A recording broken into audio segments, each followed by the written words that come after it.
Bueno, buenos días desde Los Ángeles. Esta es la reunión número 65. Hoy es el día de la fundación de la Sociedad Teosófica, me parece, el 17 de noviembre, como un día como hoy. Estamos en el año 2024. Estamos estudiando la Doctrina Secreta, volumen 1, parte 3, sección 11, sobre los elementos y los átomos. Y antes de comenzar, Carlos, por favor, ¿podrías tocar la campana?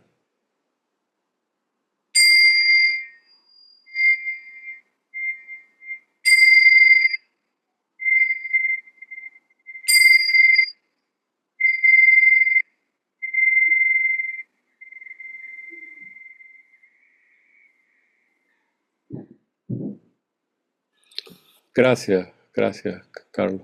Interesante como la campana tuvo como un ciclo, ¿verdad? De armónicas, por lo menos por el Zoom. Bueno, bienvenidos a todos nuevamente. Recuerden que esto es un grupo de estudio, no es una conferencia. Participación siempre es bienvenida. Siempre es bienvenida. Si tienen el libro en la mano, en PDF o impreso por ustedes o conmigo. A mí me gusta mucho que la gente trabaje con el libro, ¿verdad? Que haga, que anote detalles en el margen, que subrayen palabras nuevas, que subrayen procesos que están descritos, que hagan enlaces con lápiz de puntos. Es lindo trabajarlo porque así ayuda a la mente a comprender mejor, ¿verdad? Enlazar estos puntitos. Vamos a repasar un poquito lo que vimos la vez pasada y tengo una paginita aquí de unas palabras claves que estudiamos en las tres primeras páginas de este tema. Uno de ellos es elementos y elementarios. Recuerden, elementario lo usamos en teosofía para describir los cascarones, así lo llaman en general, ¿verdad? Los cascarones. Y también Blavatsky lo relaciona a la idea rudimentaria, rudimento inicial. Entonces dice, el hombre elementario, el hombre rudimental, por decirlo así, un esbozo primitivo, incipiente del hombre en su estado incompleto, sin desarrollar. Hay mucho más de eso, ¿verdad? También nos dice que es aquella forma que sobrevive al cuerpo material por cierto tiempo. Ese es el cascarón, ¿verdad? Recibe el nombre elementario. Eso se estudia en teosofía, en la vida después de la muerte, etcétera, etcétera. Entonces lo ven, ella tiene dos definiciones de cómo usa la palabra elemento, rudimento, elementario, etcétera, etcétera. El elemento también tiene sus dos maneras.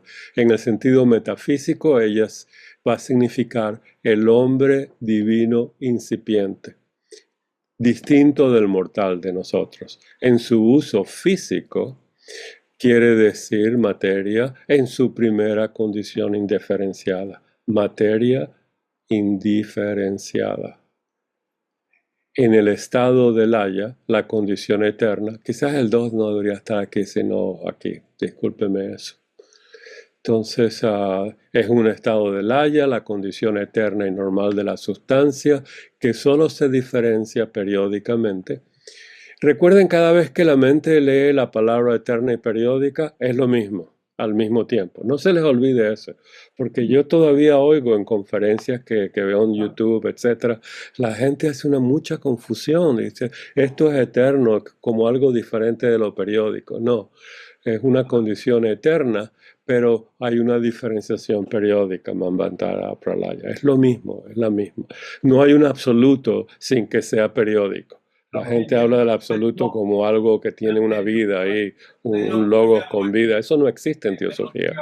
Eso está inventado por ustedes. Y hay que ser teósofo en este sentido. Vean cómo ella usa estas palabras. La materia, la sustancia, uh, condición eterna, periódica, al mismo tiempo. Ahora, recuerden que en el estado del haya, es la condición en pralaya, ¿verdad? Por prácticamente indiferenciada, inmanifestada, primordial, etcétera, etcétera, etcétera. Otra de las palabras interesantes que Blavatsky usa y los hindúes les encanta es la parte ilusión, maya. A mí no me gusta eso porque da la impresión de que no tiene importancia. Y tiene mucha importancia este universo. Tiene tanta importancia que como el Buda dice, estamos sufriendo desde que nacemos. Si esto fuera ilusión, ¿por qué sufrimos? ¿Por qué ansiedades? ¿Por qué problemas? Esto es muy importante. Pero la ilusión lo que quiere decir es algo transitorio para nuestros cinco sentidos. Está en flujo constante, movimiento, en cambio constante. En realidad a mí no me gusta la palabra ilusión porque no es cierta. Es eterna y es periódica. Y en esa periodicidad, entonces en la India usan la palabra maya, ilusión. ¿Alguien tiene algo más que agregar sobre esta idea del maya, de ilusión? Como lo acabo de decir, yo no quiero confundir a nadie tampoco, pero es una filosofía personal. Yo evito decir que esto es una ilusión simplemente porque es cambiante. Bien. Carlos, Adela. Sí, el término maya o el término ilusión como traducción de maya, recordad que siempre las traducciones son complicadas, viene a significar aquello que tiene, no que no exista, Ujú, ojo, claro que ujú, existe, es absolutamente real y existe, pero cuya interpretación que hace la mente acerca de él es equivocada. ya. Nosotros tomamos como permanente, como real, como lo Ujú, máximo, cosas ujú, que no son así, y en ese sentido es el velo de Maya. Y el ejemplo que se pone, el ejemplo clásico de la Vedanta, es el de la soga y la serpiente. Un hombre entra a un lugar en penumbras y ve algo arrollado y piensa que es una serpiente y entonces siente miedo. Pero cuando enciende la luz se da cuenta de que solo era una soga y el miedo desaparece. Y esa es la explicación de que la ilusión, el maya, es la que nos produce los estados de conciencia que tienen poco que ver. Es decir, es nuestra interpretación. El objeto estaba ahí, ujú, pero ujú. nuestra interpretación del mismo es el equivocado. Y eso hay que ver que, bueno, que realmente cuando vemos, por ejemplo, una película que nos apasiona, que nos hace vibrar, que nos emociona, sabemos que es irreal, ¿verdad? Sabemos que es Ujú, una ilusión, pero no importa, justamente estamos ujú. participando de esa ilusión, como decías tú, Martín, participando para experimentar y porque tiene un objetivo y nos beneficia de alguna manera. Nada más, Gracias, gracias. gracias. ¿Alguien más? Un aporte sobre la idea de el uso de la palabra ilusión como traducción de maya. Emilce. Ese maya se refiere a la forma. Bueno, recuerda que la forma la usa Platón con mayúscula para referirse a la idea absoluta de las cosas, ¿verdad? Pero como forma, si entiendes la forma de la manera como nos explicó Carlos, la forma ah, representante o una manzana, una fruta en la forma de una manzana, eso ya es un maya porque esa manzana particularmente se va a marchitar o te la vas a comer o se la va a comer alguien, ¿verdad? Va a desaparecer.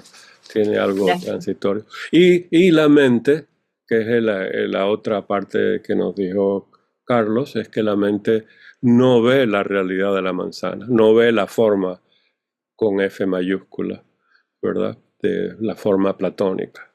Así que sí y no. En esa palabra está las dos, la eternidad y la periodicidad. Inmutable y Ah, eterno.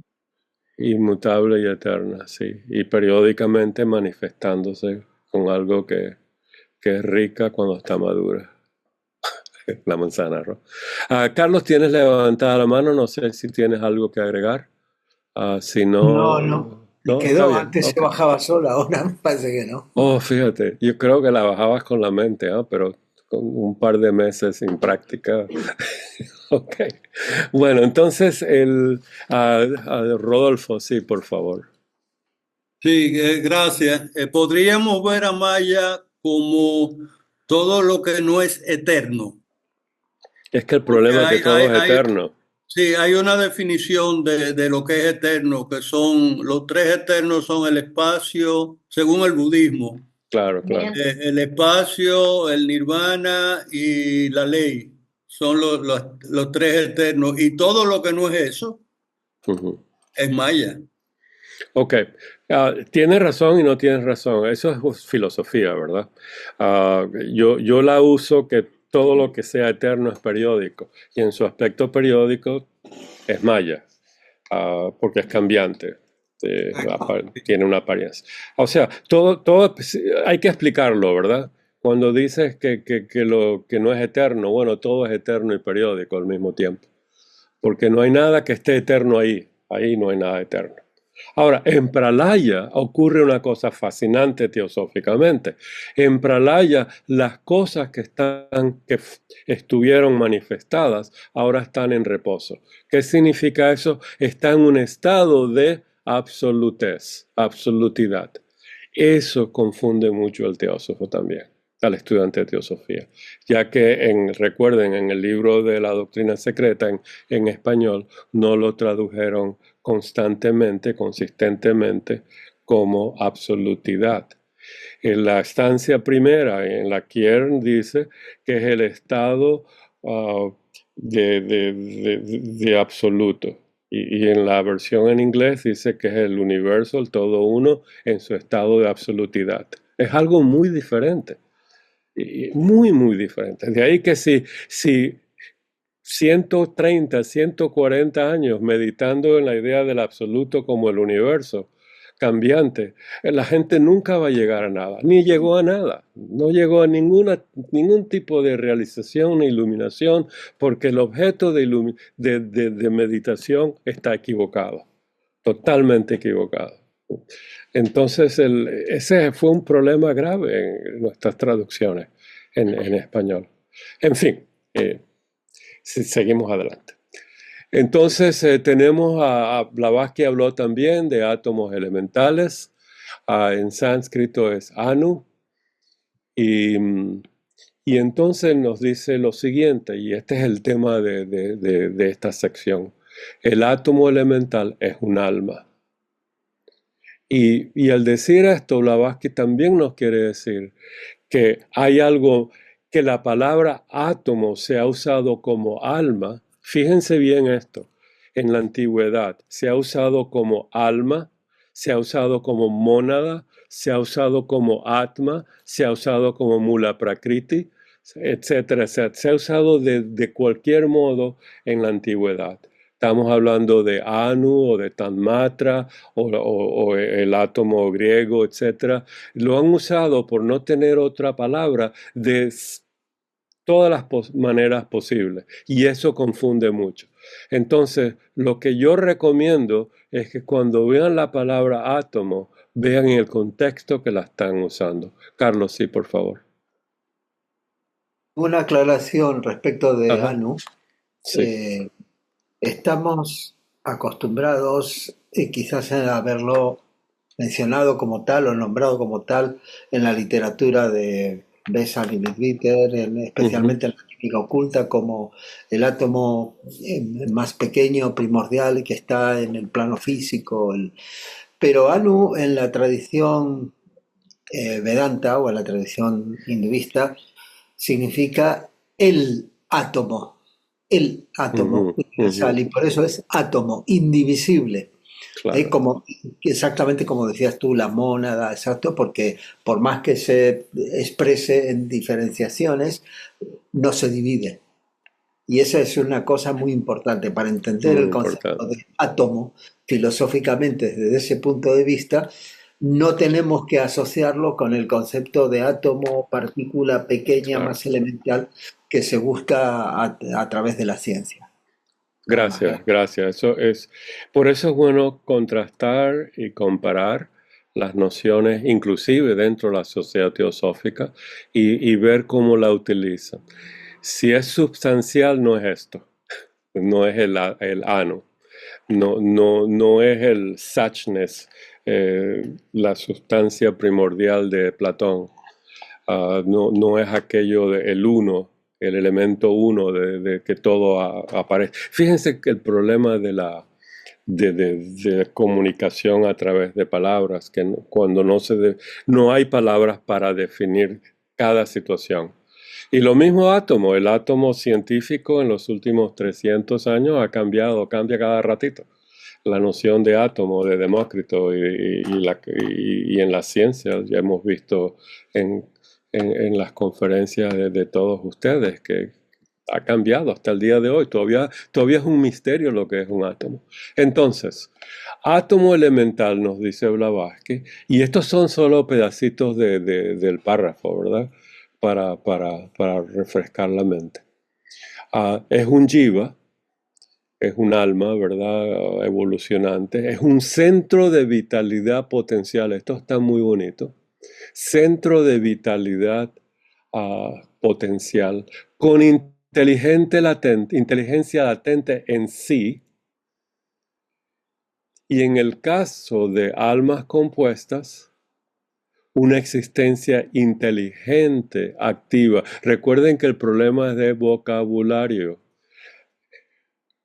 O sea, cuando ya hay muchos átomos en un ser humano, ya tenemos una existencia inteligente, activa, desde el orden más inferior, una forma compuesta de más o menos diferenciaciones. O sea, hay un orden en las cosas. A mí no me gusta cómo está traducido todo esto. También yo lo corté, saqué pedacitos de aquí, pedacitos de allá.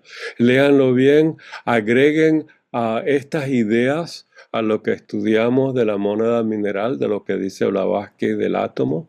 Es muy interesante, es importante tener una idea lo más clara posible de lo que es las diferentes, ella no usa jerarquía aquí, usa la palabra orden, del más elevado al más inferior, de lo más elementario a los Dhyani-Buddhas, como nos dice la doctrina secreta, las 10 jerarquías que la doctrina secreta está trabajando. Vi manos. Vamos a darle a Andrés primero, Daniel y Rodolfo, que ya ha hablado. Andrés, por favor, bienvenido Andrés y bienvenido Daniel. Andrés. Gracias, Martín. Una pregunta.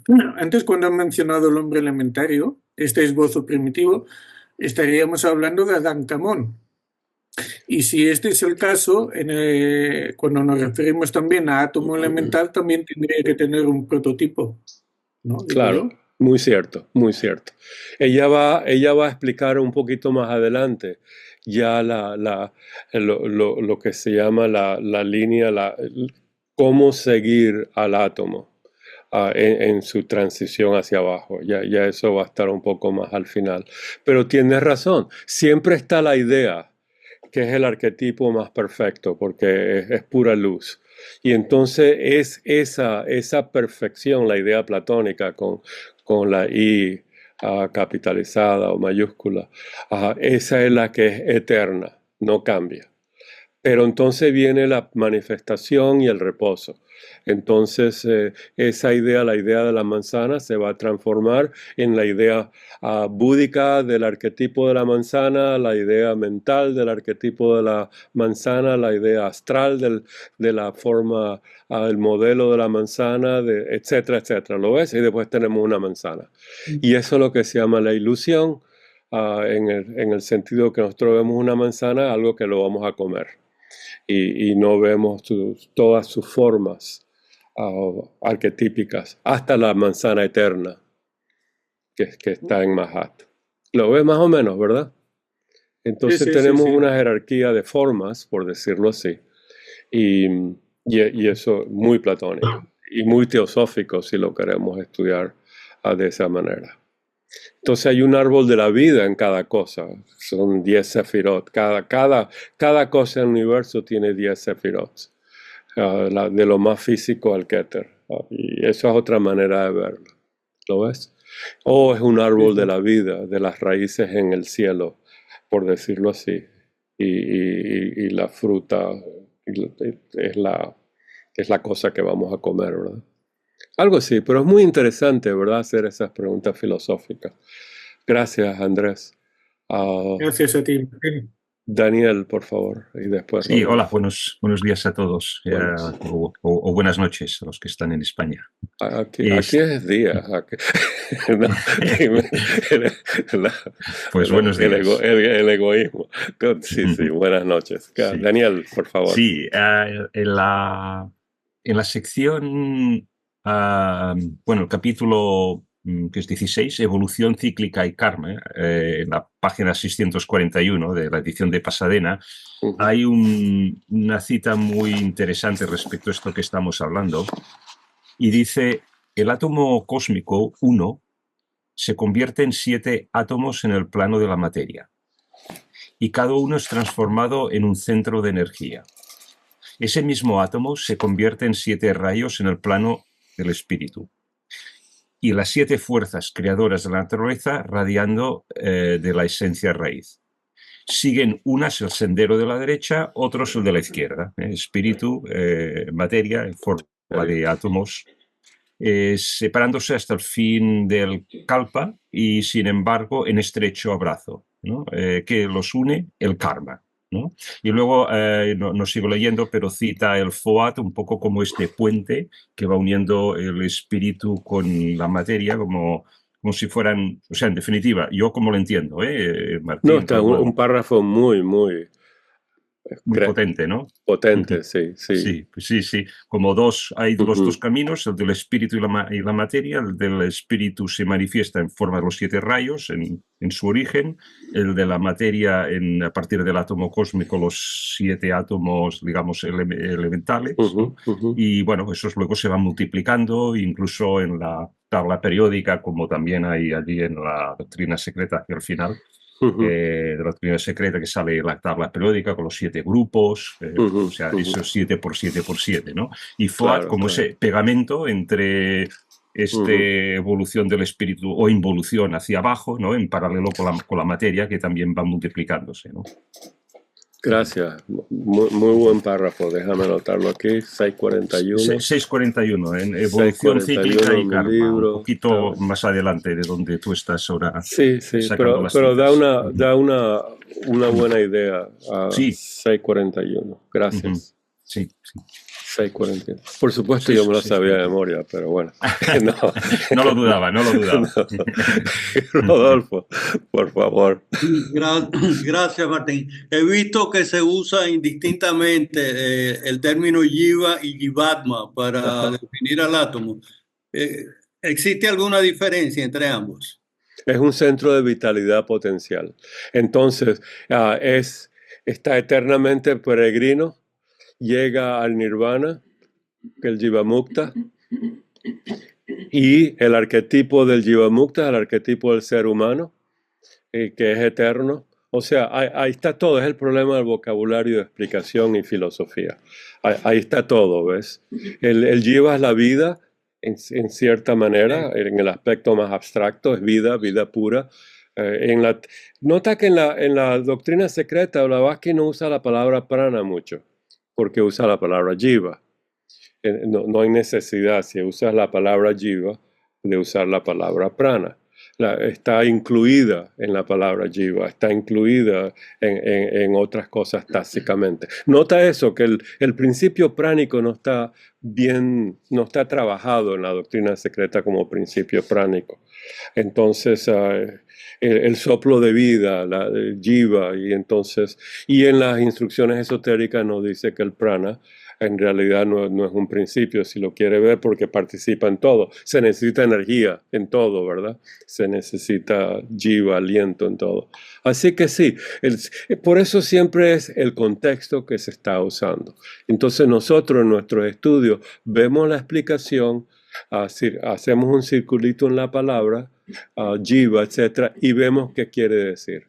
Y lo va a usar de una manera totalmente diferente, aparentemente, por eso tenemos que hacer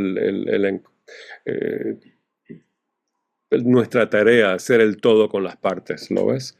Entonces en Jiva está incluido todo eso, igual que en Fohat. Fohat no podemos decir que es esto, porque es todo, si lo queremos ver de esa manera. Jiva participa de Fohat, Fohat es Jiva, si lo queremos ver de otra manera, etcétera, etcétera, etcétera. No sé si aclaré, si alguien más tiene algo que aclarar, o tú mismo lo ves o no lo ves, o cuál es el fondo, porque hay algo muy importante en eso, como Blavatsky usa la palabra Jiva. Pero para nosotros lo importante es, ¿qué es? Vida como prana, la evolución del Jiva, de la mónada, el impulso monádico, y el Jiva Mukta, que es el resultado de nosotros, de estar en un estado de absorción con el uno, con Alaya. Entonces, y el término Jivatma, entonces, ¿dónde aplica?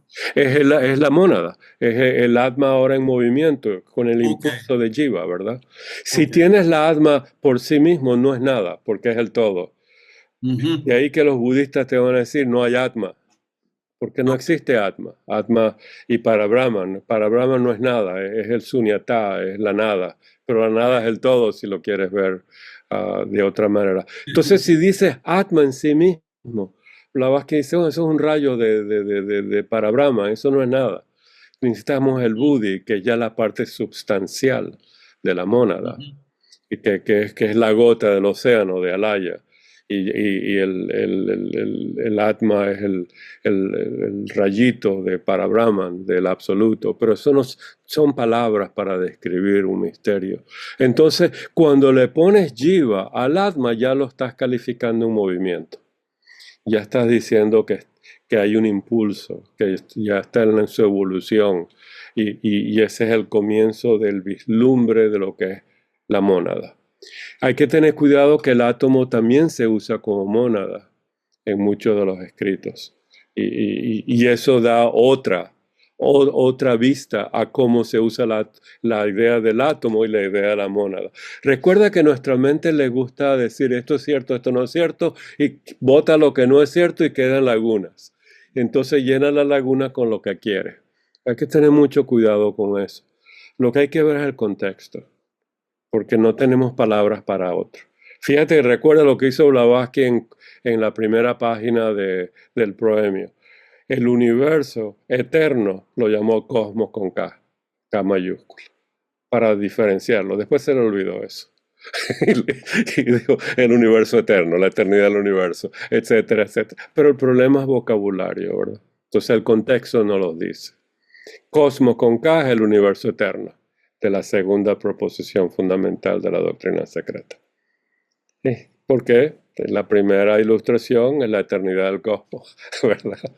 Es interesantísimo eso, la necesidad del uso de un vocabulario. Entonces usan la misma palabra para muchas cosas. No se confundan con eso. Vean el contexto y agréganlo en la unidad que le corresponde. Emilce. La unidad significa, estoy hablando del alma, está hablando de la mónada, está hablando de qué. Discúlpame, Emilce, por favor. Una unidad muy elemental, pero no puedo, con lo que dijo Daniel, me cuesta, o sea, esa separación de que él habló del espíritu y la materia, es solamente para que nosotros lo entendamos, porque en realidad nos dicen que la materia no se puede separar del espíritu, porque yo lo veo como vida. Entonces, eso se hace así para la comprensión nuestra. Es la Bueno, pregunta. pero tienes razón, pero recuerda que tiene una realidad sensorial. Tú puedes decir que la materia no existe, pero cuando te quemas con un fosforito vas a gritar y saltar y vas a ponerte una cremita para que haya menos dolor. En ese momento, si alguien te dice, mira, la materia, tu dedo, tu carne no existe, es una ilusión. Sí, ok. Déjame prenderte el fosforito a ti a ver qué pasa. Entonces, o sea, todo es eterno y manifestado y reposo. Entonces, al mismo tiempo, cuando habla de esa manera, estás diferenciando, ¿verdad? Que tenemos materia en reposo y materia en manifestada y materia en su eternidad. Eso no es cierto. es todo al mismo tiempo, por decirlo así. Entonces, tienes que tener cuidado porque eso lleva a muchos sofismas, de decir que nada es importante y lo lleva a que, ¿para qué voy a ser responsable? O sea, hay que tener mucho cuidado con eso. La responsabilidad es importante. La moralidad, la ética en nuestra vida es muy importante. Y filosofías como esa nos lleva a un pesimismo, a irresponsabilidad, nos puede llevar a un pesimismo, a una irresponsabilidad. ¿Para qué voy a hacer algo si me dice que al final voy a hacer uno con Alaya de todas maneras? Ok, está bien, ahí duerme todo el día. O sea, hay que tener cuidado, pero sí tienes razón. Hay que poner las cosas en su lugar filosóficamente. ¿Tenemos a Andrés nuevamente o tenías la mano de antes? No, nuevamente. Nuevamente, una pregunta y que me después Carlos. Sí. Ahora. No sé si igual es hilar muy fino. Vale, entiendo y comprendo que el átomo elemental sea un alma, pero en el caso de que estamos hablando de los átomos permanentes, ¿se podría englobar como dentro del grupo de almas compuestas?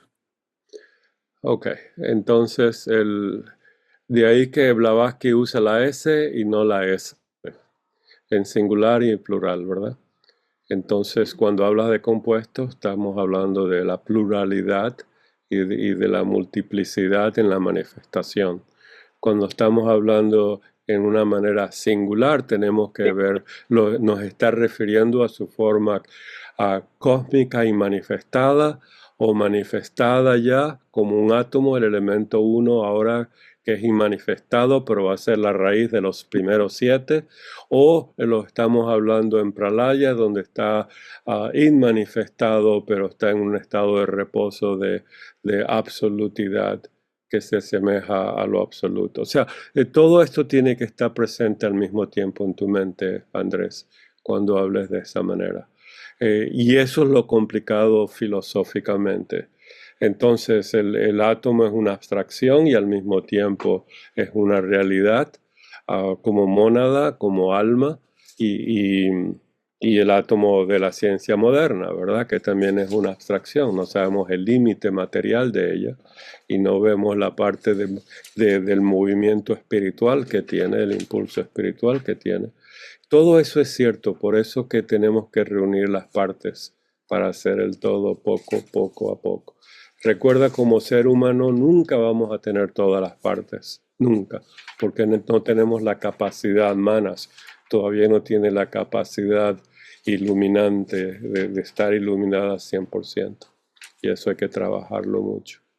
Así que mira el contexto.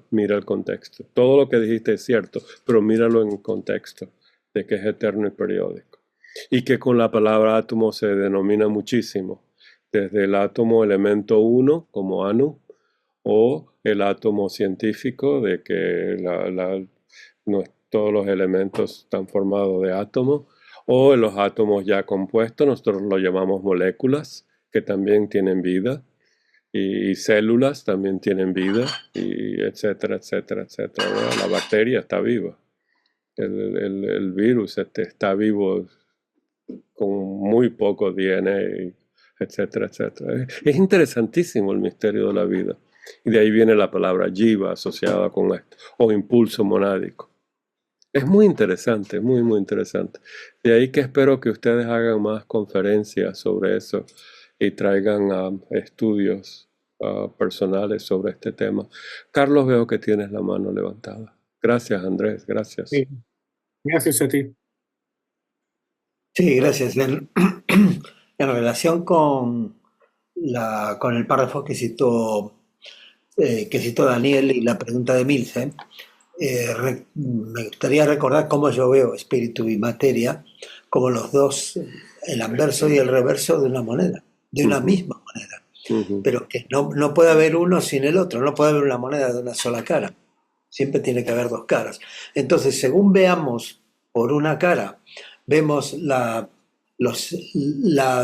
multiplicación, la manifestación múltiple de la materia en 7 grados en los átomos en constituyentes, pero si lo vemos por el otro lado, por el lado de la espíritu o de la conciencia, vamos a ver precisamente los 7 rayos, modalidades de la conciencia, etcétera, etcétera. Nada más. Gracias, muy bonito. Y esa es Gracias. la manera como un místico lo ve a veces, cuando dice la materia no tiene, es una ilusión, no importa que te quemes. Eso es una ilusión. Lo ve místicamente, ¿verdad? Y caminan sobre fuego, Dios mío. Bueno, ese es el místico. Seguimos entonces. Al final de ese párrafo nos habla de una analogía que les mandé de tarea, donde nos dice átomos, almas, fíjense el plural, son diferenciaciones del uno. ¿Ven el uno? ¿Ven los rayos? ¿Ven su diferenciación? ¿Ven el proceso? Aquí hay un proceso que se llama diferenciación, ¿lo ven? Entonces, átomos, almas son diferenciaciones del uno.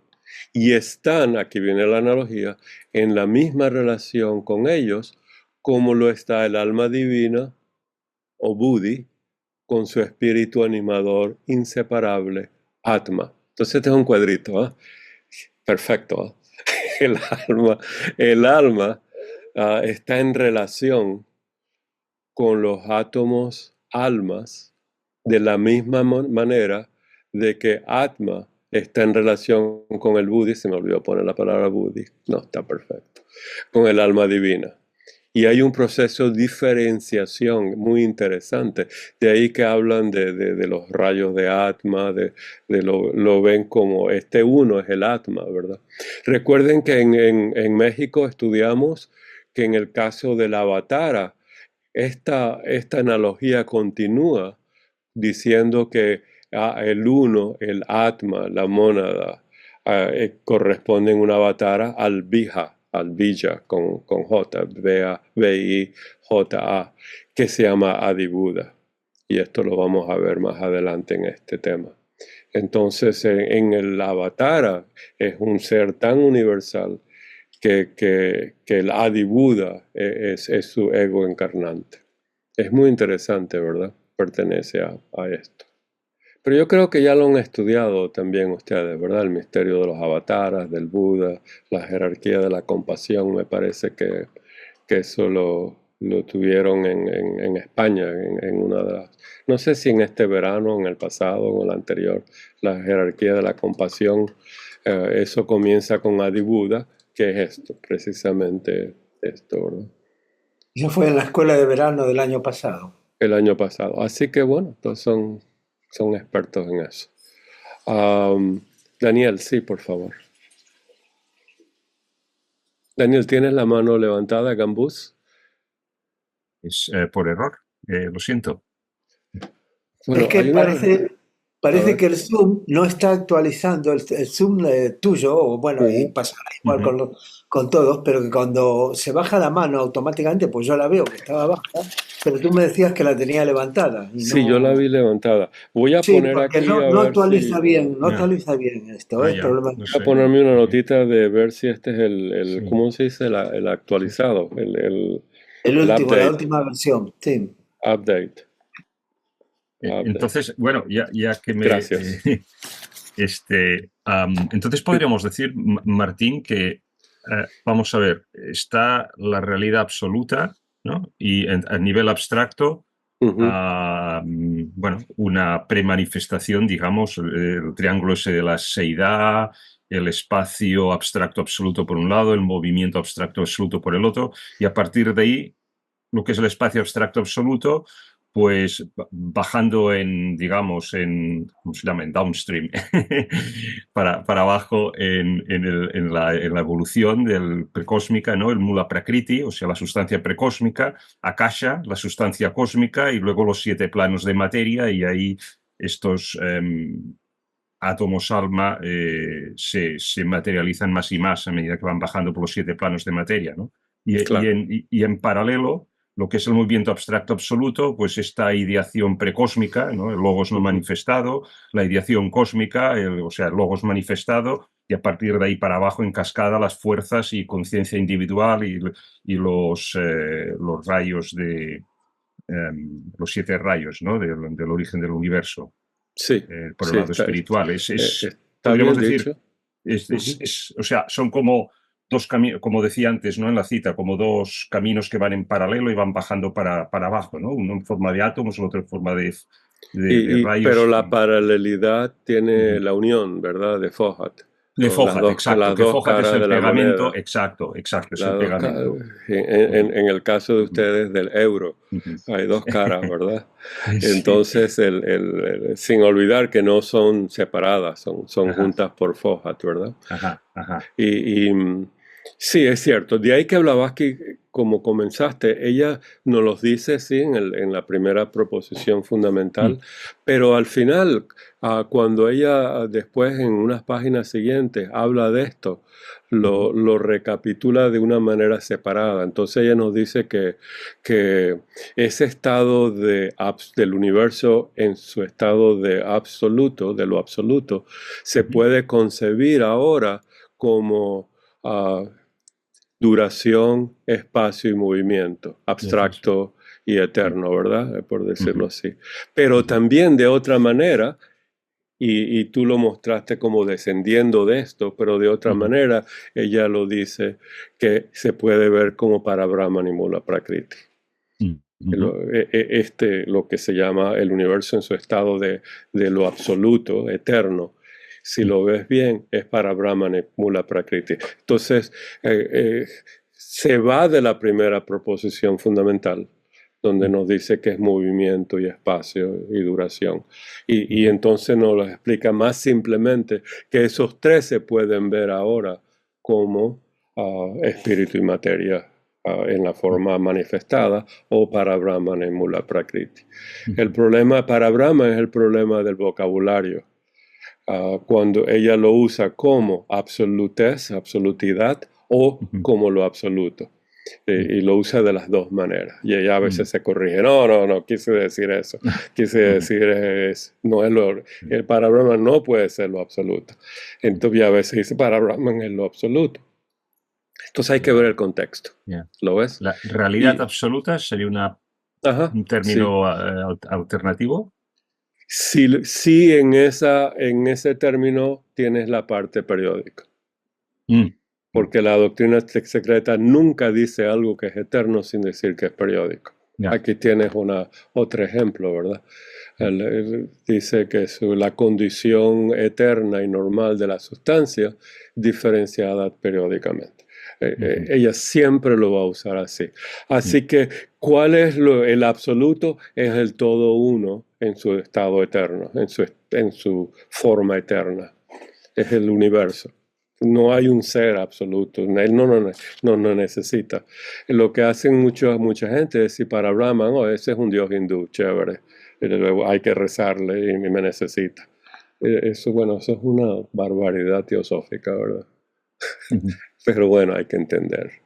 Ok, entonces tenemos esta analogía que para comprender la relación del uno, de la raíz de todo, a los átomos Atma, que en ese proceso de diferenciación veamos lo que es el Atma con el Buddhi, en ese proceso. Entonces recuerden que siempre hay un Atma, solamente es uno, que es para Brahman, por decirlo así, la parte eterna del universo, y por proceso de diferenciación tenemos todos los Buddhis, que está como arquetipo el alma búdica, la tercera proposición de la doctrina secreta, ¿verdad?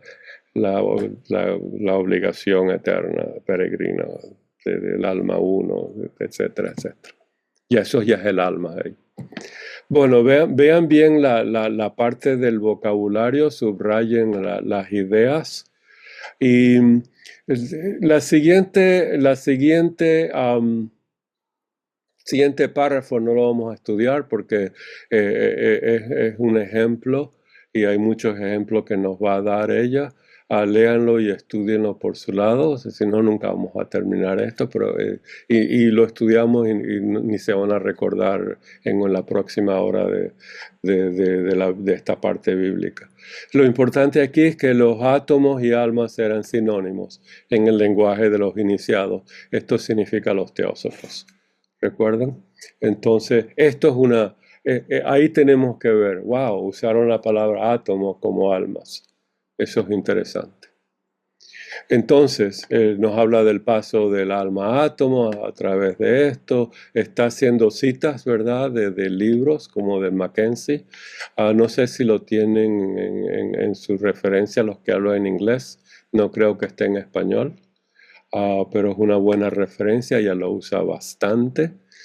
Y bueno, ahí va. Lo importante es que de ahí en adelante nos va a formular esto de que nos está explicando de una mejor manera. Y dice lo siguiente. Y esto muestra que los antiguos iniciados, los antiguos adeptos, a quienes seguía más o menos de cerca toda la antigüedad profana, discúlpenme como yo leo, ¿verdad? Leo malísimo, significaban la palabra, por la palabra átomo, un alma, pero también un genio o un ángel. Fíjense bien, nos está dando cómo hablaban del átomo como alma, pero también como un genio, como un ángel.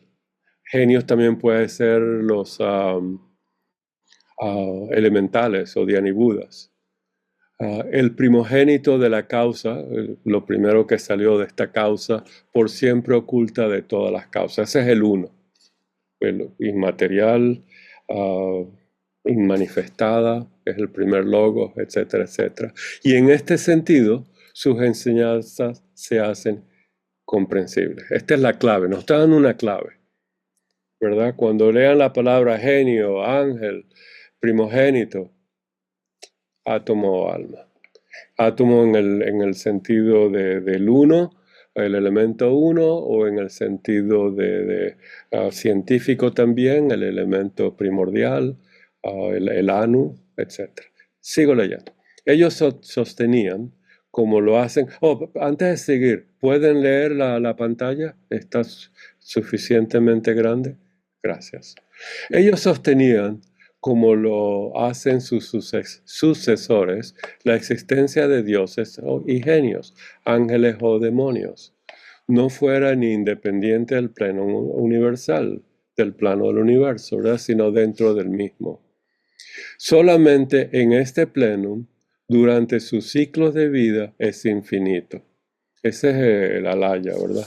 Admitían y enseñaban que gran parte de lo que ahora enseña la ciencia moderna a saber, la existencia, y esto es muy importante estudiarlo y contemplarlo, la existencia de una sustancia del mundo o sustancia cósmica primordial, a partir de la cual se formaban los mundos. Esto está en el Timeo, está extraído del Timeo. Eternamente homogéneo, fíjense la palabra, eternamente homogénea, excepto durante su existencia periódica. Lo ven nuevamente, eterno, periódico. En su aspecto eterno, homogéneo. Es el maná de Moisés, por decirlo así. Entonces, universalmente difundida en el espacio infinito, se diferencia y forma gradualmente de sí misma cuerpos primordiales.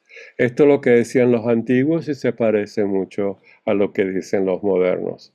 Hay una sustancia cósmica, hay una materia cósmica y se transforma en átomos y después en moléculas y por la gravedad se transforman en las estrellas explotan y se forman ya moléculas más densas, más complejas, se forman planetas y sistemas solares y después tenemos las galaxias y por supuesto que el vocabulario científico es diferente que el vocabulario que se empleó en la antigüedad. Pero ahí ven la idea, ¿verdad?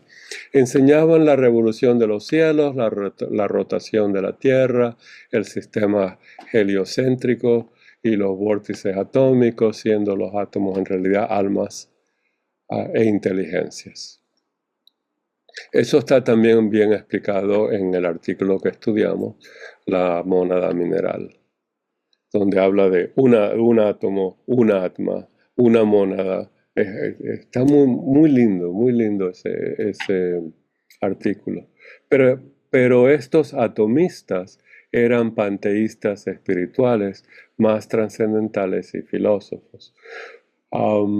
No se les hubiese ocurrido jamás a ellos, ni siquiera en sueño, esa progenie opuesta monstruosa, la pesadilla de nuestra raza civilizada moderna. Aquí viene el ataque al científico moderno, ¿verdad? Que a mí no me gusta porque la ciencia ha avanzado mucho más que el ocultismo práctico en el mundo de nosotros, ¿verdad? Por una parte, átomos materiales inanimados que se dirigen a sí mismo propio, y por la otra, un Dios extracósmico. Esto está hablando como siempre habla ella. A mí me hubiera gustado que hubiera reencarnado en esta época y hubiera reescrito algunos de estos detalles y que vea la belleza que los científicos modernos han descubierto, y necesitamos palabras que las unan a nuestra teosofía. Daniel, por favor. Sí, hablaremos luego del concepto de Protilo, porque justamente de lo que estás hablando, de que te gustaría que hubiera reescrito unas cosas con la ciencia de hoy, ella ya gracias al doctor Crookes, ¿no? Y al otro, al Helm, ¿cómo se llama ese? El Helmholtz, el termodinamista, pues presentó de una manera muy avanzada para su época el concepto de Protilo, ¿no? Y sobre todo en el resumen que dio al final de las estancias, ¿verdad? ¿Te acuerdas que dio un resumen donde nos habló el Protilo muy bien? Sí. Sí, aquí nos va a dar una visión desde el punto de vista de la mónada, que es muy interesante y muy importante. Recuerda que la teosofía es muy fragmentaria porque solo tenemos dos volúmenes y unos artículos de Blavatsky y algunas ideas en las cartas de los maestros. Sí, es muy fragmentaria, muy fragmentaria. Por eso hay que estudiar el Timeo, hay que estudiar los Tanmatras de la India, hay que estudiar todo este mundo gnóstico, y es muy difícil para nosotros. Ella nos da ciertas claves de comparar y contrastar, pero es muy difícil. Y al que le interesa son muy pocos en teosofía, porque nos interesa mucho más la parte de la moralidad, que es muy esencial, y la parte ética, que es muy importante, y el poder convivir fraternalmente, que no lo hacemos muy bien en la teosofía. Tenemos una historia no fraternal muy interesante, y tener que convivir en un mundo, como nos dice la voz del silencio, ¿verdad? El aspecto ético. Tenemos que comprender esa moralidad abierta a todo el mundo, que no la hemos trabajado muy bien. Pero sí, al que le interesa hay ciertas partes, y yo les pido que el que quiera, por favor, estudie el Timeo, estudie a Proclos, y ahí va a haber bastante del vocabulario teosófico y mucha explicación teosófica, sobre todo otra vez en el Timeo y en Proclos, en los elementos de metafísica. Eso es teosofía básica, importantísima. Busca los elementos de metafísica de Proclos, están en español, y por supuesto, si lo puedes estudiar en griego es mejor, si no, pues tenemos el español y en inglés. Yo tengo como 3 versiones en inglés cuando las estudié. Y muy importante, muy importante. Se nos abre un mundo extraordinario. Se entiende Foja de una manera tan generativa, y en su aspecto en Proclo, en su aspecto de manifestación y de pralaya.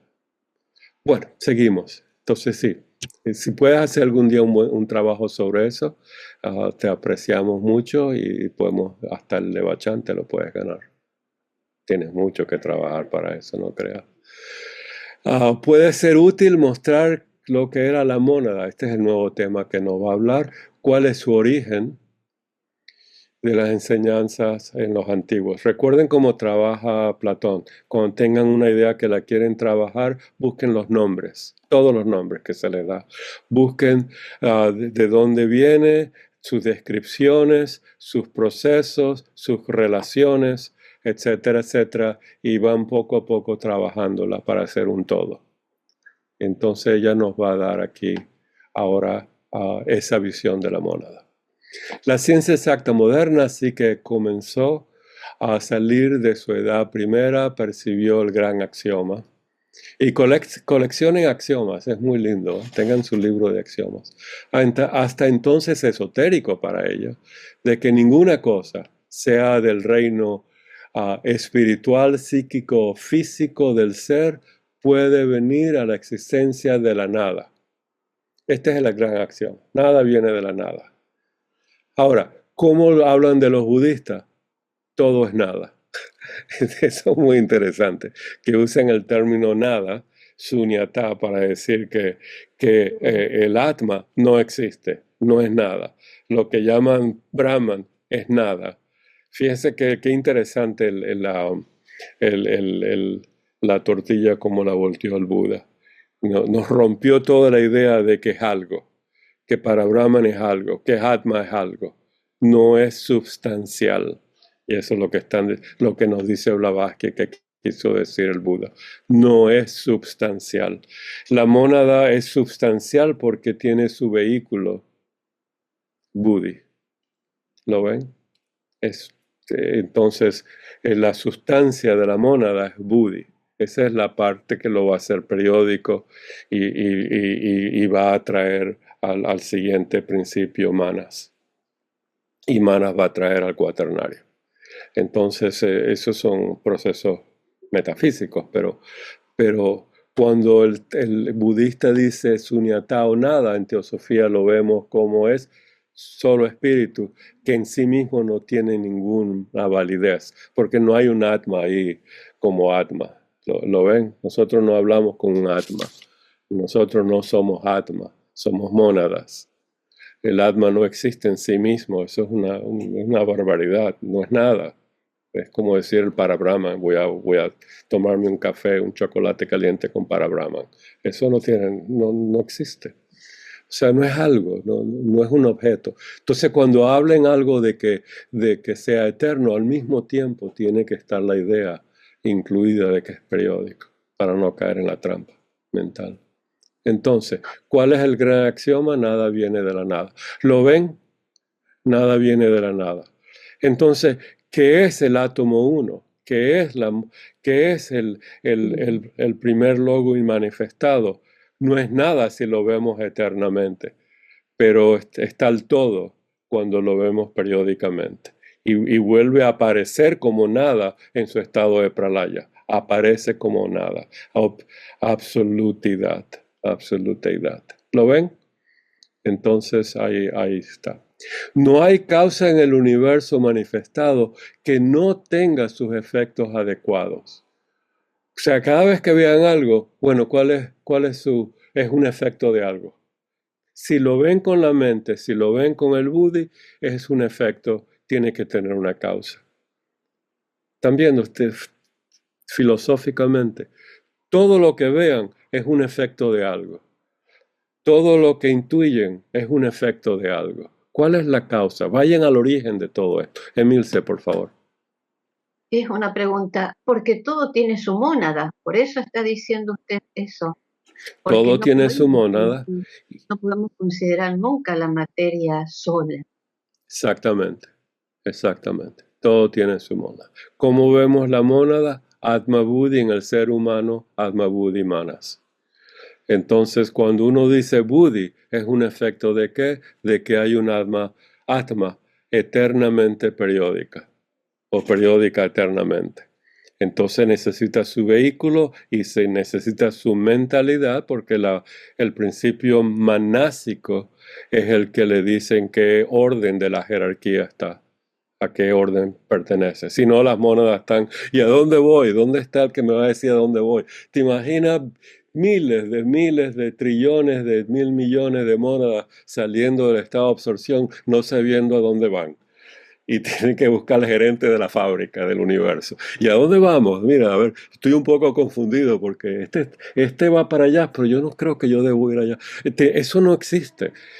Manas proporciona la funcionalidad, le dice hacia dónde ir y entonces aterriza ¿dónde? En un sistema septenario de globos que se llama una cadena planetaria. Esa está en la doctrina. Y ahí aterriza sabiendo a dónde van. Y aterriza sabiendo en qué orden, en qué jerarquía está ya. Todas las mónadas son iguales, por decirlo así, ¿verdad? Es lo mismo. Estamos todas en estado de absorción y en el uno. Pero cuando salen, ¿cómo saben a dónde va? Manas. No se les olvide eso. Ahora, podemos decir un elemental no tiene manas. Es cierto, no lo tiene como nosotros, individualizado. Pero ahí están los 7 principios actuando, ¿verdad? Y después podemos buscar en la doctrina dónde está la cita de eso. La mónada, saltando los 2 estados superiores, Atma y Buddhi, porque en sí mismo es Atma y Buddhi, aterriza en manas. ¿Lo ven? Por decirlo así, o toma en manas. Taca, taca, taca. Entonces, recuerden, este es un axioma. ¿Lo ven? Cuidado con la palabra nada y el budismo. No hay causa en el universo manifestado que no tenga sus efectos adecuados. Esto nos da las correlaciones de la causa con el efecto. Adecuado. La palabra adecuado es muy importante. Nos habla de un plan divino, que no lo vemos. El ser humano no puede ver un plan divino porque no tiene todos los elementos para ver un plan divino. De ahí que nos dicen en este planeta, míralo compasivamente, míralo con misericordia, míralo con amor. En el universo, ese plan divino es como se manifiesta el universo, es adecuado. Sea en el espacio o en el tiempo, ni puede haber efecto alguno sin su causa anterior. Entonces, ¿cuál es la primera causa? ¿Y cuál es la causa sin causa? Ese es el teósofo. Cuando vemos esto, sin su causa anterior, tenemos que volver al proemio. ¿Qué nos dice la teosofía con respecto a la causa sin causa y la primera causa? Muy importante. No lo vamos a volver a ver, pero eso está en el proemio en la primera página y de ahí en adelante es el trabajo de la doctrina secreta explicarnos esto. La cual debe, a su vez, su existencia a otra aún más elevada, teniendo que permanecer, fíjense la palabra, teniendo que permanecer la causa absoluta final como causa sin causa, por siempre incomprensible para el hombre.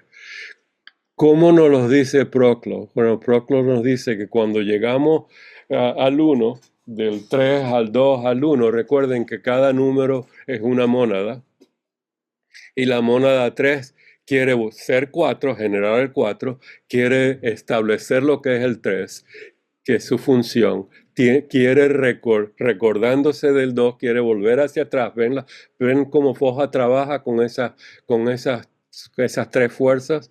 Generar, ser y volver hacia atrás. ¿Lo ven? Vean, volver hacia la casa de uno.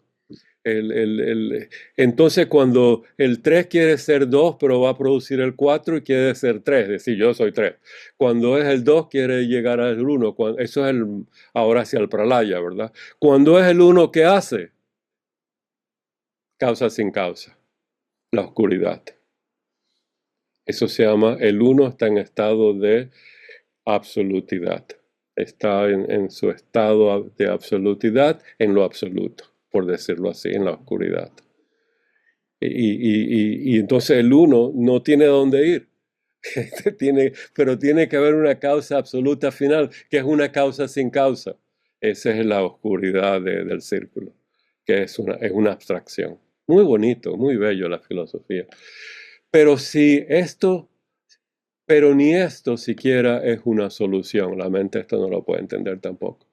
Y si ha de considerarse de algún modo, tiene que ser desde los puntos de vista filosóficos y metafísicos más elevados. Eso es lo que estamos tratando en la teosofía, entender el proemio de una vez por todas.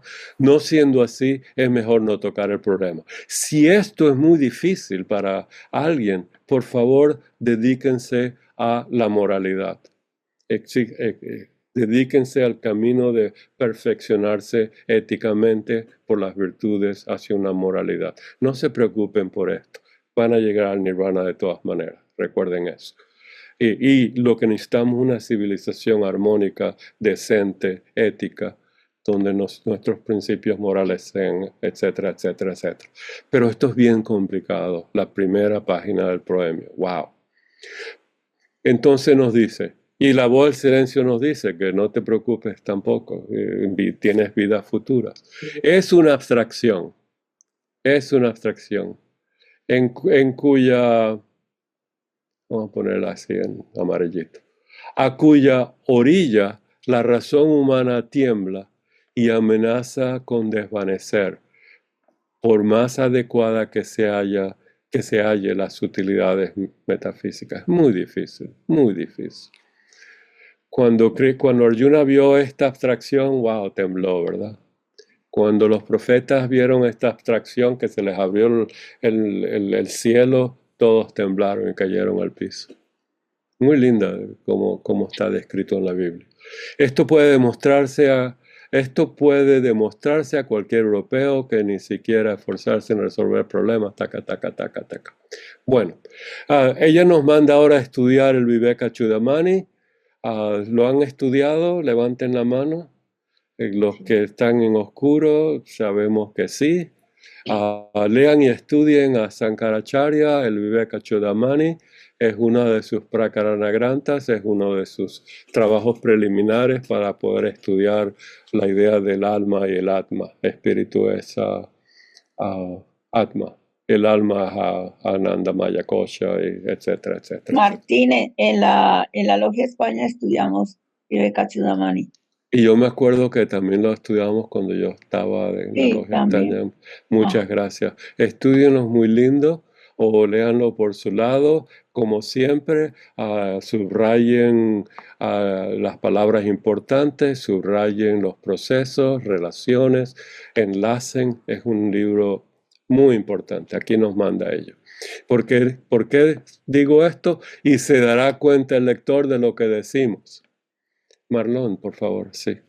También sería bueno que subrayen la parte en donde enseña el efecto de las gunas sobre el concepto de Maya. ¿Estás hablando del Vivekachudamani? Sí, hermano. Perfecto, perfecto. Entonces, Marlon nos va a subrayar su versión y nos las va a poner en el internet y así no las tenemos que mejor que lo estudie cada uno. Si pongo la mía, entonces se van a prejuiciar de mi punto de vista. De acuerdo a Marlon. No, pero es importante que no se nos escape las cosas, ¿verdad? Tener una segunda opinión. Gracias, Marlon. Sí, el Vivekachudamani es un libro de estudio, por favor. Dos manos, Merced, que nos ha hablado, y Emilce. Bienvenida, Merced. Bueno, nosotros Vivekachudamani hace muchísimos años, o sea, quiero decir, hace quizá 20 años era un libro que lo dábamos muchísimo. Pero yo pienso que ahora, si lo leo ahora, veré muchas cosas que no veía. Por supuesto. Me da esa sensación, ¿no? Entonces pienso que Marlon, que acaba de decir, pues si él lo tiene un poco por la mano, podrías dar, no hoy, pero otro día, algo, un poco, ¿no? Y los demás, pues ya iremos haciendo. Entonces, lo primero, me encanta esto, ¿verdad? Y yo sé que Marlon siempre está al servicio de nosotros, de toda la humanidad y de la sociedad. Lo primero que hay que preguntar en esto es, ¿lo tenemos en PDF? Pues yo lo tengo yo lo tengo en libro, es que yo soy muy de libro. Yo estoy muy de libro, lo estudié en Bueno, podemos libro. mirar. Sí, lo hay en PDF, lo hay. Si me parece tengo que mirar, escucha, grupo. Yo creo que en la página web de Ramarjuna, me parece que sí que está en PDF. Okay. Y se puede descargar, ¿eh? Ok. Entonces, si alguien lo hace y nos da la posibilidad de... ¿Es a ramarjuna.com? Sí, ramarjuna.com. Y dice, ok. Yo voy a ver si lo hago. Pero si alguien lo Megana, lo podemos poner ahí. Lo podemos subrayar y cada uno lo hace mirar. Esto no es como dijo Marlon muy bien, esto es un problema individual. Individual significa que es un trabajo para Manahudi. Y después podemos comparar notas. Me encantaría. A mí me gusta más que un grupo de estudio, ¿verdad? Que conferencias, porque comparando se ve de ángulos que uno ni siquiera se había imaginado.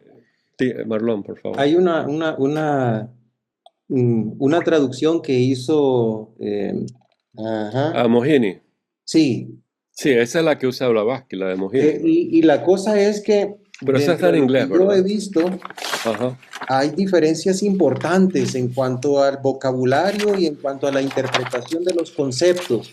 Okay. De eso y las versiones que existen por lo menos en castellano. Entonces, tú dices que tú tienes la de Mohini, que es la que usó Blavatsky. Es la que está sí, yo tengo una copia de la revista del Theosophy en donde aparece esa traducción de Mohini. Okay. Y yo la estuve comparando con una edición en castellano que existe de don Roberto Pla. No sé si esa es la que tienen en la Rama Arjuna. Okay. Pero yo tengo la de Pla. Esa es la que más se sigue en español. Sí, esa de Pla, yo le veo diferencias grandes en cuanto a la interpretación de los conceptos y en cuanto a aportes que no están en la versión que tradujo Mohini Chatterjee. Ok. Entonces tenemos trabajo con esto. Miren, este es un libro muy importante. Y la de Mohini está, por supuesto, Chatterjee, aquí estoy leyendo mis notas. Está en inglés y es de 1885. Dice Theosophist, volumen 7, octubre del 85, página 65 al 68, etcétera, etcétera. Pero bueno, hay que buscarla y hay que verla. Y como siempre le digo, cuando hay problemas de traducción, que uno no lo lee en original, y no creo que aquí alguien hable sánscrito, hay que tener varias traducciones a la mano. Y como les digo, yo de Platón tengo 5 que uso. Gracias, gracias. Entonces, si hacen ese trabajo y subrayan y anotan los temas que estamos tratando, alma, espíritu, etcétera, etcétera, teosóficos, los podemos ver, ¿verdad? En una reunión. Gracias, Merced. Emilce, sí. A mí, la parte anterior, Martín, Ajá. me dejó una gran responsabilidad, porque, o sea, nosotros, imposible comprendiendo esto, ser irrespetuoso. ¿Irrespetuoso a qué me refiero? ¿No? A la vida, irrespetuoso a la esencia de cada cosa. Pero a su vez me lleva a pensar, o yo pensé, ¿y cómo hago esto? Es con una atención plena en cada momento, porque... En cada momento que estudias, no en cada momento de la vida, porque ahí te vas a agotar de una manera. ¿Te acuerdas lo que dicen los maestros? Y nosotros somos adeptos cuando queremos ser adeptos, si no somos seres humanos. En una carta lo explicaron muy bonita. No son adeptos iniciados mirando el universo, contemplando al ser humano 100% y todo el día. Es imposible mantener una energía física, psíquica y mental de estar en cada momento. Por eso, cuando haces tus prácticas de estudio y tus estudios y meditación, en ese momento sí, en ese momento estás trabajándote a ti misma. A ti misma en el sentido de que quieres concentrarte en algo y la mente no te deja, vuelves a estudiar. Pero dedica a que no llegue a un desgaste ni una depresión, ¿verdad? Ni un gasto físico, ni pesadillas, ni etcétera, etcétera, ni pérdida de sueño, sino dice, voy a estudiar 2 horas al día o cada etcétera. Tú entiendes lo que digo, ¿verdad? Feliz. Sí, sí, solamente cuando te dedicas. Y de ahí que la práctica constante no dice la práctica de 24 horas, dice la práctica constante, dice Krishna Arjuna. Y todo el mundo dice lo mismo, ¿verdad? Ahora, el que dijo, hay un librito muy bonito que se llama El Peregrino, me parece, donde él quiere saber qué significa cuando Pablo dijo que tienes que rezar incesantemente. Eso es muy interesante leerlo. Llega un momento donde uno, con la práctica constante, todo lo relaciona naturalmente a un estado mental donde percibe más, comprende más. Y esos son siddhis, ¿verdad? Y es verlo. Pero sí tienes mucha razón. Cuidado con eso. No es siempre, no son las 24 horas. Tienes que tener sus momentos de descanso, comer, caminar, trabajar, unirte a nuestro grupo de estudio. Gracias. Pagar tus deudas a la sociedad teosófica, etcétera, etcétera. Bueno, seguimos adelante, ¿les parece?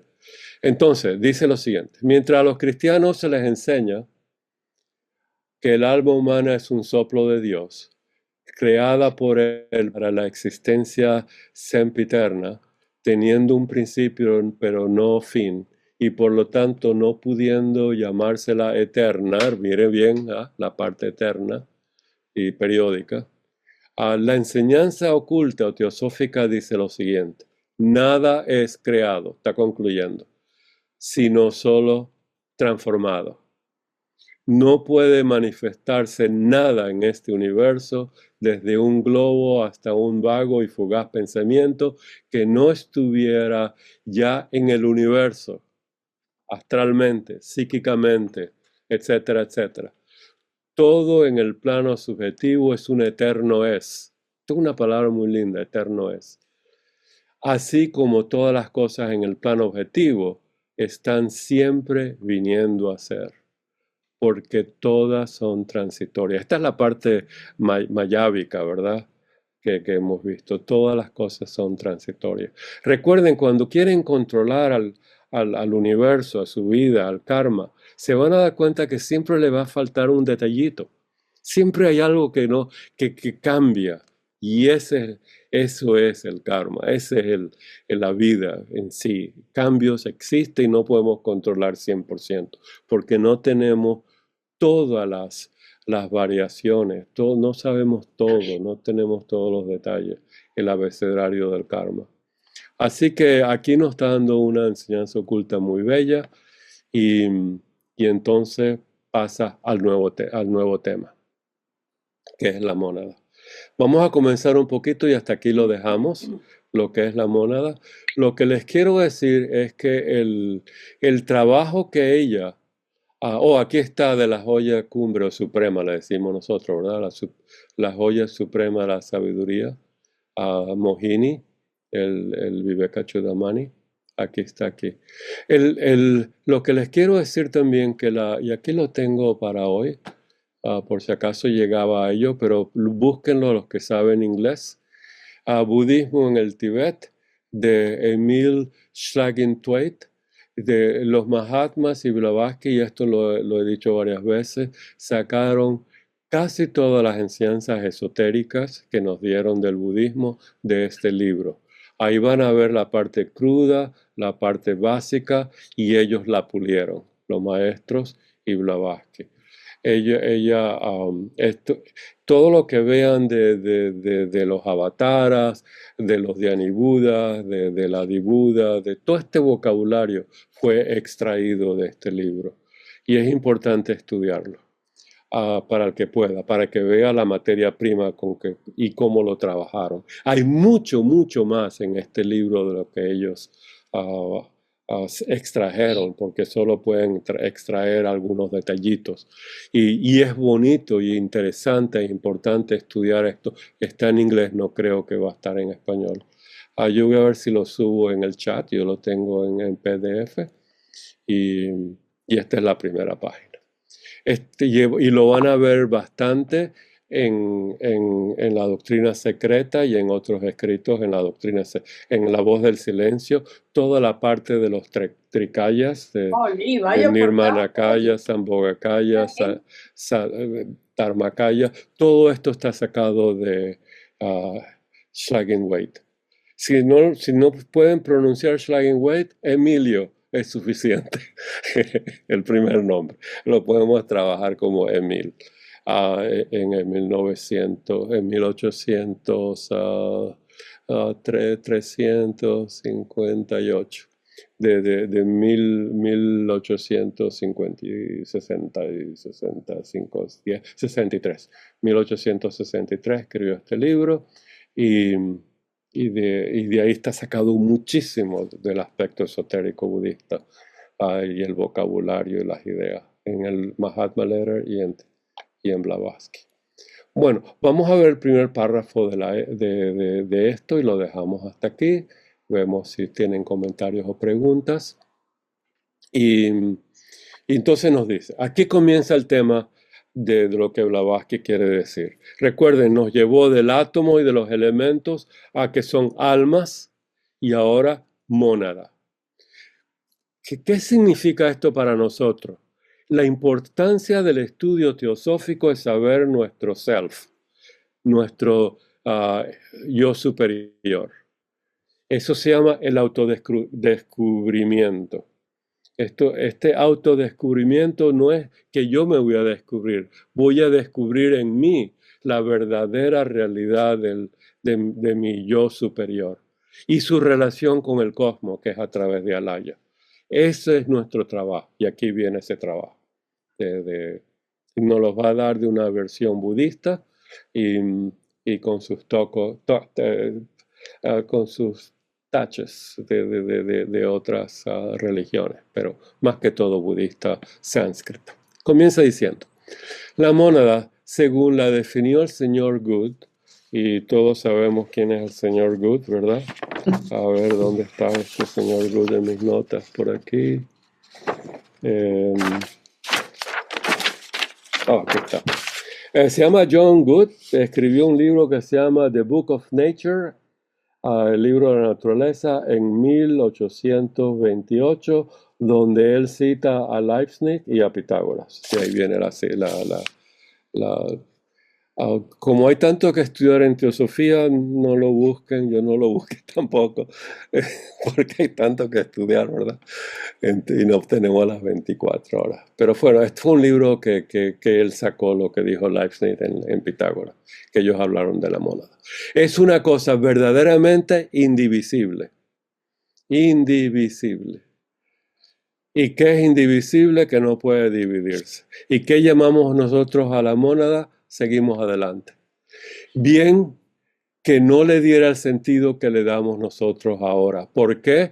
Porque para nosotros, teósofos, el Atma, la mónada significa Atma en conjunción con Buddhi y el Mana superior.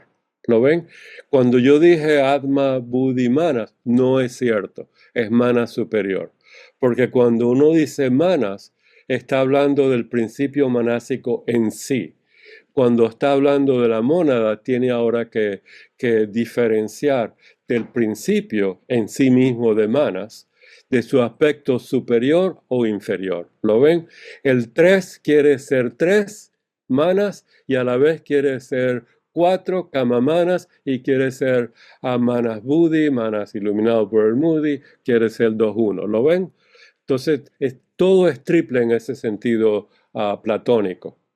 Blavatsky nos dice que el Atma es dual, Manas es dual, pero en una nota de la doctrina en este tomo 1 nos dice que en realidad es 3, por eso, porque quiere ser Manas y piensa y razona, etcétera, pero tiene un aspecto que abraza, ama a Kama y se ilumina por Buddha. Entonces, cuando se dice que la mónada, como Pitágoras y Leibniz, es algo verdaderamente indivisible, tenemos que ver que es una unidad formada, una monanidad formada por Atma, Buddhi y el Mana superior. ¿Lo ven? Mana superior. Si decimos mana, queremos decir mana superior. Esta Trinidad es eterna. Y a la terminación de la vida condicionada, aquí está la parte ahora periódica, a la terminación de la vida condicionada e ilusoria, los dos últimos, Atma Buddhi, los dos últimos principios son absorbidos en el primero. ¿Qué le pasó a Manas? Aquí es donde... No, los dos últimos son Manas y Buddhi, ¿no? Sí. Así dijo. ¿Qué dice? Los dos últimos, discúlpeme. Los dos últimos, tienes razón. Los dos últimos principios, gracias, son absorbidos en el primero que es Atma. Ahora, ¿qué nos dice la doctrina? Gracias. Ya los iba a confundir, ¿eh? ¿Qué nos dice la doctrina secreta que pasa en Pralaya? La mónada se absorbe en el uno. ¿Se acuerdan? Eso está en el proemio. ¿Por qué nos dice eso? Porque nos dice que la estancia 3 es, o nos muestra cómo las mónadas salen de su estado de absorción en el 1. ¿Se acuerdan? Entonces, ¿qué ocurre con la mónada? Está en absorción en el 1. ¿Qué es el 1? Es Atma. ¿Qué es Atma? Es para Brahman. ¿Lo ven? No es nada, por decirlo así. Porque no hay nadie que lo ve, no hay nadie que lo va a mirar, no hay diferenciación. Todo está en un estado de reposo, etcétera, etcétera. Marlon, a ver, por favor. Hermano, es que fíjese que en la versión original, ajá, a ver. Ese parrafito está un poquito diferente. A ver, tradúcelo, por favor. Dice que esta Trinidad es una y eterna. La última, siendo absorbida la última en la primera, al final de toda la vida ilusoria condicionada. Esa es mi traducción libre, por decirlo de alguna manera.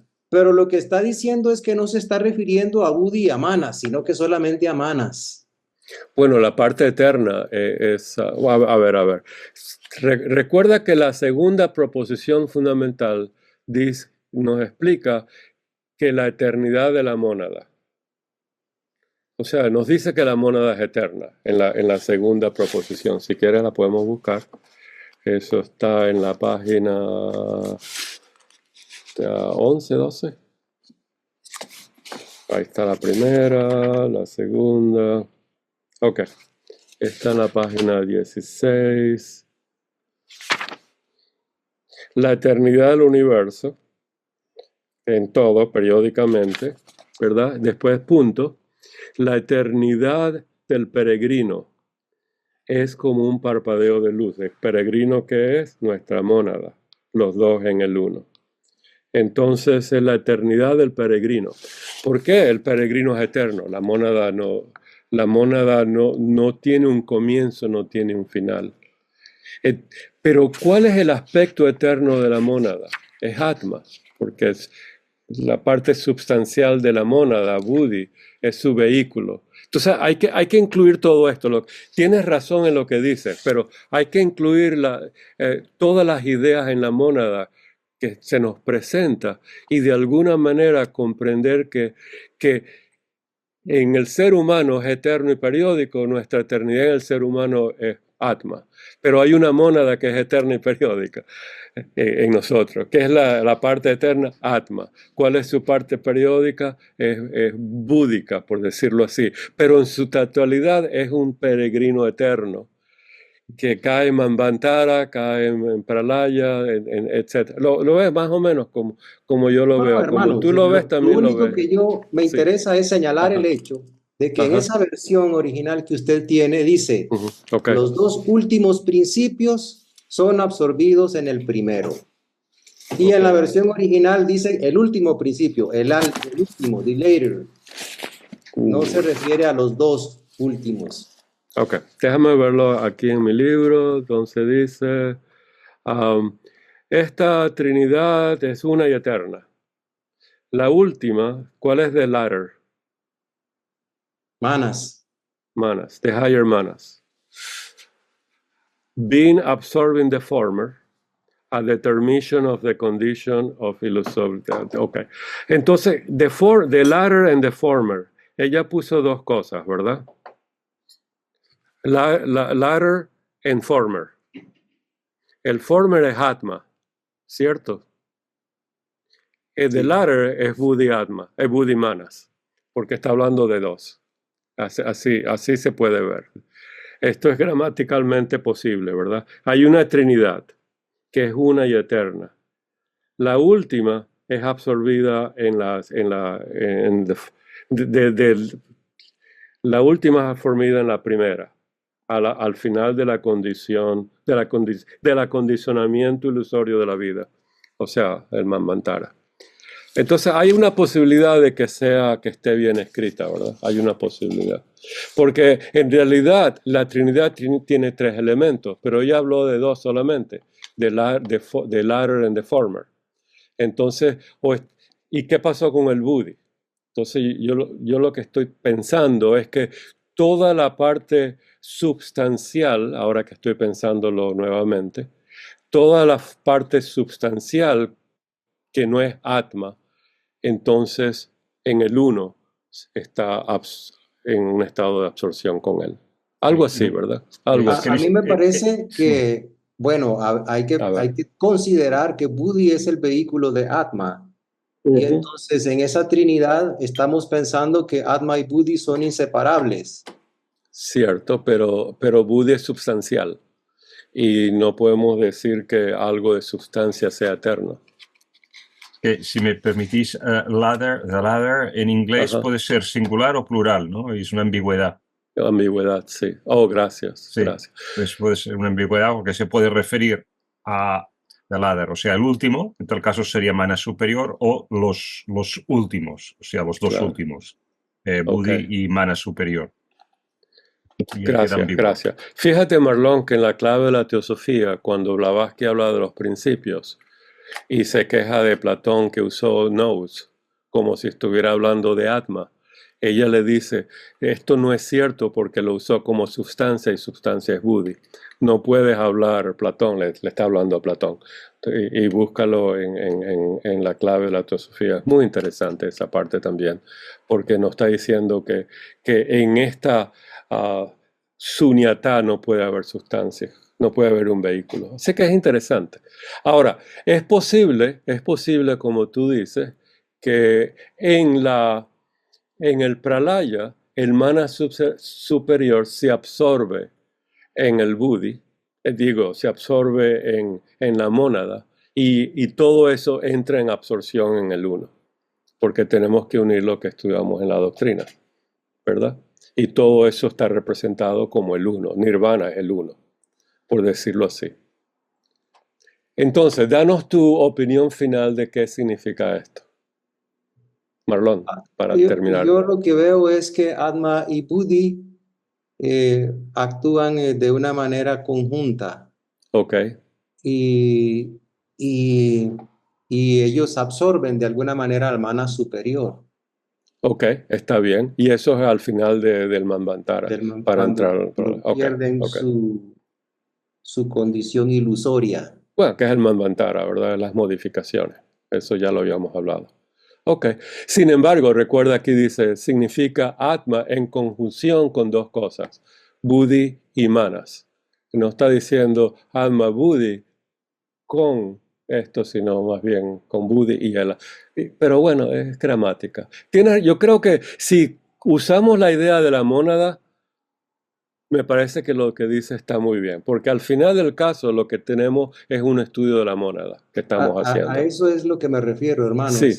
Yo creo que la mónada en su estado de pureza inmanifestada es Atma Buddhi.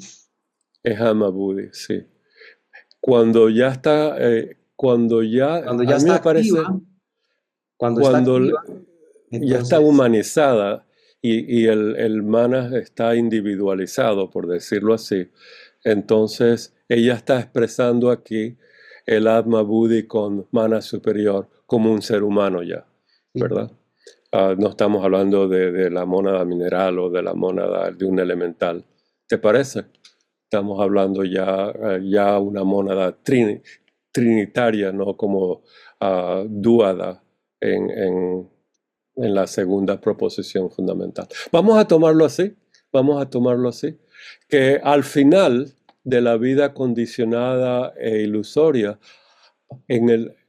para entrar en pralaya, entonces el mana superior se absorbe en Atma Buddhi. ¿Les parece? ¿Votamos? Ténganlo ahí en cuenta. Yo pienso que mejor revisen la versión original y esta versión. Bueno, es que la mayoría no habla inglés, ¿verdad? Y por eso, porque en la versión en castellano dice los 2 últimos principios. Y eso no está en la versión original. En la versión de inglés dice los 2 últimos principios. No. Porque cambió latter por el 2. Sí. Puso Atma Buddhi como 2, ¿verdad? Cambió uno de ellos, como dijo Daniel, lo puso en plural, como Buddhi Manas o Atma Buddhi, algo así. ¿Cómo se traduce latter? El último. El último, sí. El último. Pero podría ser plural también. Los últimos podría ser. Exacto, claro. Es que podría Ahora, ser la palabra plural. principio está ahí. No. Porque al principio está en plural, ¿verdad? O sea, no está en principio, ¿verdad? Entonces, en español sería el último siendo absorbido en el primero al final de su vida ilusoria y condicionada. Así sería, ¿verdad? Claro, plural también. Sí, no, lo que estoy diciendo es que yo estoy tratando de seguir la idea de Marlon, que ya me convenció, porque la palabra principio no está. Y siguiendo lo que dice Daniel, former en latter podría ser plural, pero él lo puso en plural porque le puso la palabra principios, porque está hablando de 2, ¿verdad? De 2, pues sí, O sea, y esta palabra principio no existe. Ese es el cambio primordial de Mario, que aquí le agregó, no la palabra último, sino la puso en plural. ¿Lo ves? Sí. Marlon, ¿lo ves? Sí, él puso y agregó pues la palabra principios, que no está ahí. Para ayudarlo, ¿verdad? Él nos quería ayudar y le puso principios. Es que en realidad o sea, esa es la traducción de la edición de Kier. Sí. Eso es lo que hizo Mario. En realidad don Mario no agregó nada, fue el traductor de la edición de Kier. La grandeza de Mario, que se tomó el tiempo de tomar la edición de Kier y pasarse 2 años reconstruyéndola a la edición original. Pero si él se pone a traducir, hubiera pasado 10 años. 20. Entonces, lo que hice yo es ayudarlo un poco con ciertas palabras que ya yo le tenía problemas con ellas. Pero este libro, como se debería haber hecho desde el original, cada 2 años deberían reeditarlo, cada 5 años, porque tiene innumerables de ideas muy malas. Y no se hizo. Por 140 años no se hizo nada. Por ejemplo, Eternal Parent está en femenino y lo puso en masculino. Father, padre. Y eso ya está mal. Eso está mal. O sea, está algunas mal interpretadas, mal traducidas. Es que siempre quieren ponerle algo de la religión para que la gente lea y entienda. Bueno, pero eso está mal, ¿verdad? Estamos hablando de teosofía. Yo estoy estudiando teosofía, no religión. Vamos a una línea más y aquí terminamos. Recuerden que estamos estudiando la mónada. Según el diccionario de Oxford, ladder significa usado para referir el segundo de 2 cosas o gente que se han mencionado. Ojo que podría significar el segundo. Ladder es el segundo. Carlos, vamos a seguir la idea de Marlon y con tu traducción. Mira bien, significa aquí Atma en conjunción con Buddhi, una cosa, y otra cosa, el mana superior.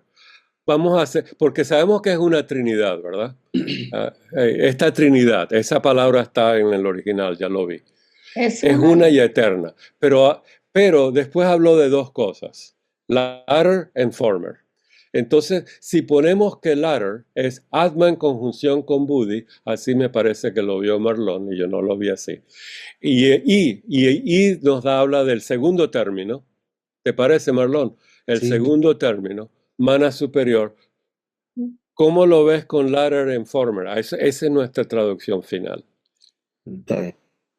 ¿Lo ves? O sea, lo que quiero decir es que concuerda con lo que dice el diccionario. Si ponemos Atma en conjunción con Buddhi como mónada, una cosa, y yo no sé cómo decir en gramática, ¿qué es una conjunción? ¿Es algo así? O sea, hay dos términos aquí, mónada y Atma superior. Y yo creo que está interesante esta manera de verla porque cuando el Atma no está, cuando la mónada no está individualizada con manas, que es lo que estudiamos en la mónada mineral. Y esto es un trabajo del ser humano. Aquí nos va a mostrar el ser humano. Entonces ya tenemos una mónada individualizada, por decirlo así, donde tenemos Atma, Buddhi y mana superior. Entonces vamos a tomarlo por así. Yo creo que ahí estamos más acercados a la realidad. Se lo voy a pasar a Mario. Además le agregó la palabra en principio y eso no está ahí. Y lo hizo para hablar de los dos últimos principios. Recordad que Blavatsky en general, cuando se refería a mónada, se refería a Atma Buddhi. Y para referirse solamente a Atma, hablaba de la esencia monádica. Cierto, muy cierto, muy cierto. A la mónada, pues, puede seguírsela en el curso de su peregrinación y en sus cambios de vehículos transitorios. Muy interesante. Tan solo, ahora lo califica, tan solo desde el estado incipiente del universo manifestado en el Manvantara. Recuerden que la mónada es eterna y periódica a la vez. Y solamente, ¿qué nos está diciendo aquí? Solamente se puede seguir en su peregrinación. ¿Por qué puso peregrinación? Porque la tercera proposición fundamental habla de la peregrinación obligatoria, no la tengo a la mano, de toda alma, taca, taca, taca. No me citen, pero está en la tercera proposición. Entonces una palabra que la mente, viendo peregrinación y peregrinación, dice, ok, ¿dónde puedo ver esa continuidad de esa peregrinación? ¿Dónde vi por primera vez la palabra peregrinación? En la tercera proposición fundamental. ¿Estamos? Y en esa proposición fundamental vamos a ver la peregrinación. No la vamos a estudiar, ya la hemos visto anteriormente y ustedes se la saben casi de memoria. En el Pralaya, y con esto terminamos, y lo vamos a recomenzar, y este es el trabajo del mes, porque no de 2 semanas, en el Pralaya, ¿qué ocurre? Primero, recuerden, el Pralaya es el periodo intermedio entre dos Manvantaras. Pierde ella su nombre. ¿Qué nombre le damos a la mónada en Pralaya? Si pierde su nombre. 1. 1, perfecto. 1. En el 1 está todo. Pero estamos en Pralaya. Estamos. ¿Qué pasa al comienzo del Manvantara? Ese 1 se transforma en la raíz de todo y salen las mónadas de su estado de absorción. Muy interesante, ¿eh? Y entonces pasa por un periodo de individualización. Primero no está individualizada, no está consciente, después toma conciencia. Es un proceso bellísimo y es lineal y se puede seguir. ¿Lo ven? En la tercera proposición fundamental de la doctrina secreta. Ahí está basado. ¿Qué significa eso? Es como si fuera un dogmita para nosotros. Esta es la idea que hay que decir, si la veo, si no la veo, tenemos un problema con esto. Pero si la ven, eso es lo que es. Y entonces nos dice, Pralaya es el periodo intermedio entre dos Manvantaras, pierde ella su nombre, como igualmente lo pierde cuando el ser uno real hombre se sumerge en Brahman en los casos de samadhi elevado o nirvana final. Aquí está una analogía. Así como la mónada pierde su nombre cuando entra en pralaya, de la misma manera, ¿cuál es la segunda parte? El ser uno real del hombre se sumerge en Brahman. ¿Cuándo ocurre eso? En los casos de samadhi más elevados o en el nirvana final. Recuerden que esto es el trabajo de la voz del silencio. Cómo llega uno a un samadhi y comienza uno concentración, nuestro trabajo personal. Concéntrense. ¿Cuánto tiempo al día ustedes se concentren? Y de la concentración fluimos naturalmente en la contemplación y después en samadhi. Y después, por supuesto, entramos en, que ese es el estado de Turiya. ¿Se acuerdan los tres estados? El estado de vigilia, donde estamos nosotros hablando, dialogando, estudiando esto. En el estado de sueño es un más avanzado. ¿Por qué? Teniendo el cuerpo dormido, y yo duermo muy rico todas las noches como un tronco de árbol, aquí es la expresión en inglés, duermo ricamente. El ego superior está ahora despierto y puede tener visiones y me las trae y yo me acuerdo de ellas. A veces. La gran mayoría de las veces me acuerdo cuando como chocolate, pero ¿entienden? Ese es el estado segundo. No digan que cuando uno duerme comiendo chocolate y teniendo pesadillas, ese es el estado superior de vigilia. No, es que el prisionero puede escaparse y puede ver las ideas platónicas, ver la realidad y las trae. No malinterpreten esta belleza del segundo estado, ¿verdad? Y ahí estamos estudiando nuestras visiones. Esa es nuestra responsabilidad, estudiar esas enseñanzas. Ya en el tercero ya estamos completamente dominado el cuerpo y en un estado de Turiya. Ya el prisionero es nuestro estado mental natural, ¿verdad? Eso está en el estudio de los sueños de Blavatsky, entre otras cosas, ¿verdad? Bueno, vamos a dejarlo hasta aquí entonces. ¿Les parece? Estudiamos bastante, me imagino. Gracias por participar, Marlon, Carlos, Daniel, todos ustedes, Milce, Merced, todos los que preguntaron, todos los que ayudaron. Esto es importantísimo. Entre todos vamos a tener un pedacito de la verdad. Y con esto terminamos. Muchas gracias.